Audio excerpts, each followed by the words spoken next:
99X in the morning, X Barnes and Leslie. Hope you had a great MLK day off for those of you that had off. We're back at it. Some Sleaze with Leslie Fram. More news from Timothy Busfield. Barnes, how does TMZ obtain these stories? I mean, I don't understand this, but from TMZ, quote, Melissa and I have great sex and have a great sex life. What? Yeah, he spilled the intimate details in relation to a psychosexual evaluation that he had to undergo last week, with his defense hoping it will prove he's no threat to society. Of course, the prosecution wants him to remain behind bars, but TMZ got these filings. He says he has a satisfying sex life with Melissa, and she was happy to agree, although he admits that due to their age, they cuddle more than they get down and dirty. Okay. But then, close your ears, Barnes, he reveals sometimes that he does something in the shower because it's nice and easy. He adds he hasn't pleasured himself in about 6 months. Okay. He also adds... This is way too much information, which makes me think he's guilty. No, he also adds, because they probed him. Wow, easy. I'm sorry. They were asking him these questions. I'm so glad Queen's not here. He adds he's always had a visceral response to pornography, and he's never found it to be sexually satisfying. With all this being said, the evaluation concluded he was a very low risk to commit sexual offenses compared to those convicted of a sexual offense. Yeah, but this guy talking about how he still has sex with his wife, that doesn't mean he has a dark fetish. It doesn't have a dark fetish that he goes out to, itch that, scratch that itch. All I want to know is, how does TMZ get these files? That's all I want to know. They have people everywhere. But that story, I don't even know how this story ends because more accusers come forward. I don't even know. Do they go to court and then just stack them? I don't know. It's going to be a long road. Game of Thrones fans are going to go crazy. The trailer for The Dreadful just came out. It's a gothic horror film starring Sophie Turner and Kit Harington. Yes, Jon Snow and Sansa Stark together again. Turner plays Anne, a poor woman in rural England whose husband is off to war and who lives with her intense mother-in-law, played by Marcia Gay Harden. Well, a man from the past, played by Kit Harington, arrives with news of the battle and that Anne's husband has died.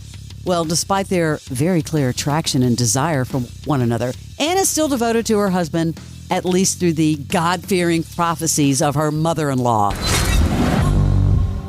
This is a time of war. Evil is not always obvious. Demons walk the earth in the shape of men. Mistress May, God is good. Thank you.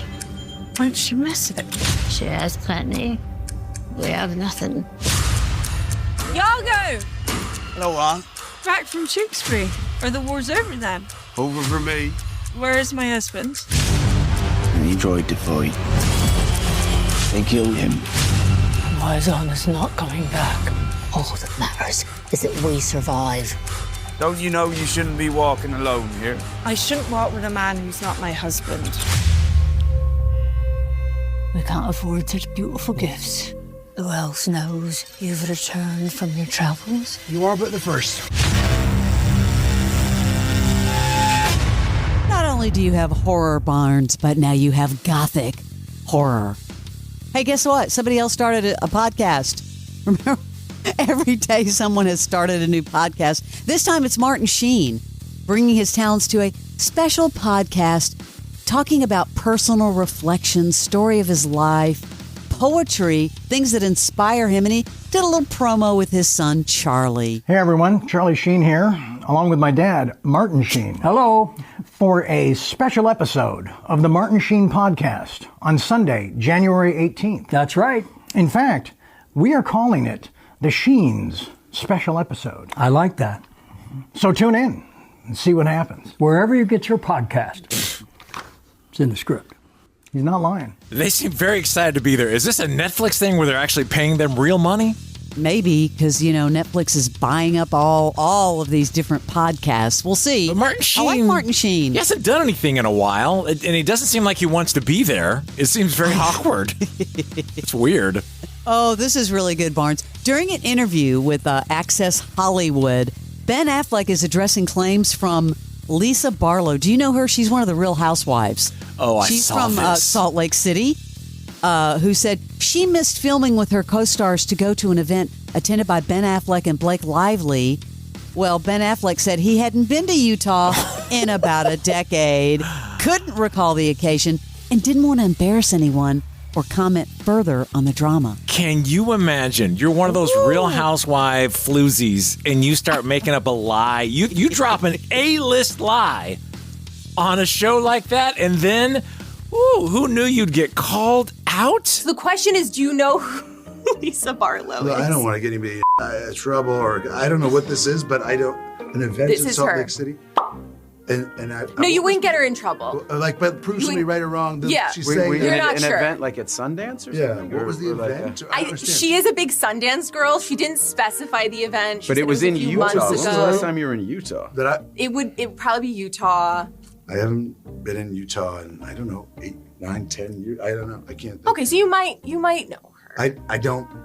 Doesn't look familiar to me, and I don't remember anything. Ooh. I don't want to embarrass her because Okay. I also could. There are a lot of people at these I meet events. A lot of people. Yeah. I say hi to a lot of people. I don't want to be the jerk who is like, I did meet you, and it's you don't remember when you meet. Yes. I don't think I'm qualified to weigh in on this, whatever this raging controversy.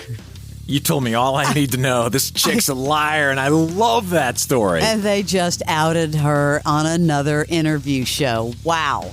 Okay. Guess who is trademarking his own phrase? This is crazy. Matthew McConaughey is trademarking his iconic, all right, in an attempt to stop the AI misuse. Because you remember, it became famous in his movie Dazed and Confused. So can you imagine that 25 years after the fact, we are still saying, all right. Well, you know, that is the first 3 words I ever said on film. Is that really? That was an improvised scene on Richard Linklater's Dazed and Confused. I was not supposed to work that night. So all of a sudden, they put me in the car. We're going to go improvise a scene. Yeah. And I'm getting nervous, going, who's my man? Who's my man? And I was like, well, Wooderson's about his car. He's about getting high. He's about rock and roll. There's 3 things. And I hear action. And I was like, oh, and he's also about picking up chicks. And so that was the 4th. And as I pulled that, I was like in my head, well, say, give confirmation for the 3 things you do have. Right, right. All right. Pull that. Wow! Amazing! So that was like an ad-lib line, which I never knew, and he's used it all these years. Yeah, I've heard that story before. I don't know if trademarking it is going to really save it. You can't run from AI. You really can't. Absolutely not. Well, this is interesting. I've got a story about one of your top 5ers. Oh, who? Amanda Seyfried. She's on your top 5, right? Oh, yeah. Yeah, during an interview with Deadline, she recounted a very unusual incident on the set of the film Dear John. What's a favorite behind-the-scenes memory from any project in your career so far? Oh God. I don't know if it's my favorite, but it's fun to talk about because it just goes to show the relationship that I had with Channing Tatum and Dear John. He and I with each other the entire movie in like a super, super fun way. He's very, very funny, and we had a great time. He peed on my leg once without me knowing. He peed on my leg on the beach, and I didn't realize at first. And then I was like, oh, that's why he's standing so close to me. What the? There was a coffee cup like very close by, and like it got in the coffee cup. And he ran away as I was screaming, and one of the makeup artists picked it up and was about to drink it, and I saved her. Oh, that's awful. Oh, my God. I don't know if I can recover from that. I thought you'd like that story, but now you're cringing, so I'm sorry. Can you That is imagine if your- Crash or I accidentally, in It's an emergency, gross. you would never forget it. Ever. I would be scarred. Yeah. That is your celebrity sleaze. Get ready for The Rush with Max Crosby. If it was going to happen, why not this year? All-pro defensive end Max Crosby takes you beyond the field with exclusive insights. I love when people sleep on certain people because you just know they're going to make everyone look stupid. Moments everyone's talking about. Hit 5 in a row, brother. We're going to the Pro Bowl again. Come on, baby! Been through a lot, and we're just getting rolling. The Rush. It's a roller coaster of emotions. Follow and listen on your favorite platform.